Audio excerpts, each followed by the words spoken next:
ये सरकार जिस प्रकार से काम कर रही है, ये बड़ा दुख का विषय है कि सिस्टम की कमी की वजह से ये हादसे नहीं, ये हत्याएं हैं।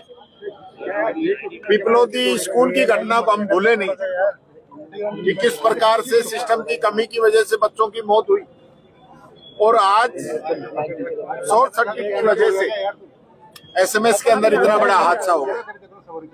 संख्याएं अभी बढ़ भी सकती है, लेकिन सरकार की क्या मॉनिटरिंग है, क्या ऑडिट है, समय समय पर जांच होती है, समय समय पर रिपोर्ट्स आती हैं, तो वो सब कहाँ गई?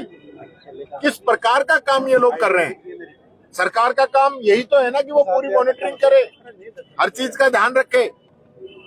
हम सरकार के भरोसे सब कुछ छोड़ रखा है, और सरकार जो है वो मैं समझता हूँ राम भरोसे चल रही। उड़न खटोला सरकार हुई पड़ी। अभी भी मैं देख रहा था कि मुख्यमंत्री जी ने दिल्ली का दौरा कैंसिल करके एसएमएस के अंदर आए, अच्छी बात है, लेकिन आज भी दिल्ली का दौरा कैंसिल किया। ये दिल्ली के दौरे कितने चलेंगे? दिल्ली के दौरे की बजाय अगर एसएमएस के दौरे हो, स्कूलों के दौरे हो, जो सरकारी योजनाएं चल रही उनकी मॉनिटरिंग हो, तो मैं समझता हूँ ये राजस्थान अच्छे से चल पाएगा। अगर ये लोग काम नहीं कर पा रहे हैं तो इन लोगों को इस्तीफा दे देना चाहिए। तो मैं चाहूंगा चिकित्सा मंत्री जी को तो तुरंत प्रभाव से अपना इस्तीफा दे देना चाहिए कि वो डिपार्टमेंट को संभाल नहीं पा रहे हैं। लगातार जो है पिछले एक सप्ताह से आप लोग देख रहे हो कफ सिरप से मौतें हो रही है, बच्चे मर रहे हैं, डिपार्टमेंट मना कर रहा है कफ सिरप से मौत नहीं हो रही। एक डॉक्टर ने कहा कि कफ सिरप से नहीं हो रही, मैं पी के दिखाता हूँ। उसने जैसे कफ सिरप ली 8 घंटे में होश आया उसको। ये हालत राजस्थान के अंदर हो रही है, कोई मॉनिटरिंग नहीं है, कोई सिस्टम नहीं है। मैं मुख्यमंत्री जी से निवेदन करना चाहूंगा कि दिल्ली के चक्कर छोड़ो। मैंने पहले भी कहा है, विधानसभा में भी कहा है, कितना दिल्ली जाओगे?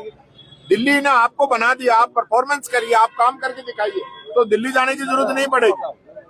आज लगातार हादसे पे हादसे होते जा रहे हैं। यहाँ पर मृतक अब धरने पर बैठे हुए हैं, मुआवजे की भी मांग कर रहे हैं। मृतकों के परिजन जो है, मुआवजा मिलना चाहिए, मुआवजा मिलना चाहिए। सरकार जो चिकित्सा मंत्री जी हैं उनका इस्तीफा होना चाहिए। जो दोषी कर्मचारी है, जिनकी लापरवाही रही है, उन पे कार्रवाई होनी चाहिए। जिन कर्मचारियों ने इसकी ऑडिट भी की होगी, मेंटेनेंस भी होती है, सारे जो इसके मानक हैं वो भी चेक करते होंगे। इसका मतलब ये थोड़ी है कि शॉर्ट सर्किट 1 मिनट में हो गया होगा। कहीं ना कहीं कोई कमी रही होगी, केबल कमजोर है, लोड ज्यादा है, घटिया क्वालिटी के स्विच लगे हैं, कुछ ना कुछ तो मिलेगा। ऐसे थोड़ी ना होता है शॉर्ट सर्किट ऐसे हो जाएगा, फिर तो सब जगह ही हो जाए। चिकित्सा मंत्री कहाँ है अभी तक ये तक नहीं पता, और ना ही यहाँ पर पहुंचे अभी।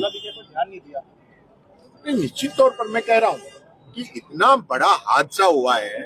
आप देखिए, मैं अभी याद कर रहा था उस हादसे को, जो टैंकर पलटा था जिसके अंदर सैकड़ों के आसपास लोगों की मौत हो गई थी। वो भी तो हम लोगों के द्वारा ही जो कट बंद नहीं किए थे, उसके बाद भी तो कट बंद किए। तो जो प्लानिंग पहले होनी चाहिए, सरकार की मॉनिटरिंग होनी चाहिए कि हम हादसों को कैसे रोकें। हादसे होने के बाद में तो आप क्या करोगे? संवेदना जताएंगे और मुआवजे की कुछ घोषणा कर देंगे, और उसके बाद छुट्टी, जांच आयोग बना देंगे, टीम गठित कर देंगे।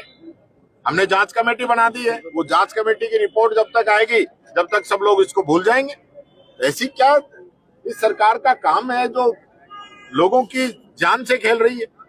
चारों तरफ जो है हाहाकार मचा हुआ है।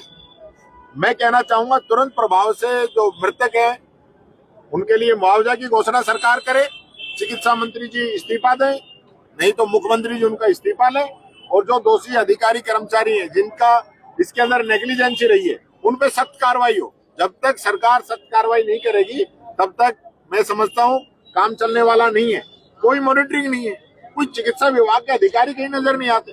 कौन मॉनिटरिंग कर रहा है, कौन इस सारी चीजों को देख रहा है, कौन दौरे कर रहा है, कौन लापरवाह लोगों पे कार्रवाई कर रहा है, कुछ समझ में नहीं आता। क्या मजाक बना रखा है इस सरकार का। लोग कहते हैं सरकार नहीं, सर्कस चल रहा है।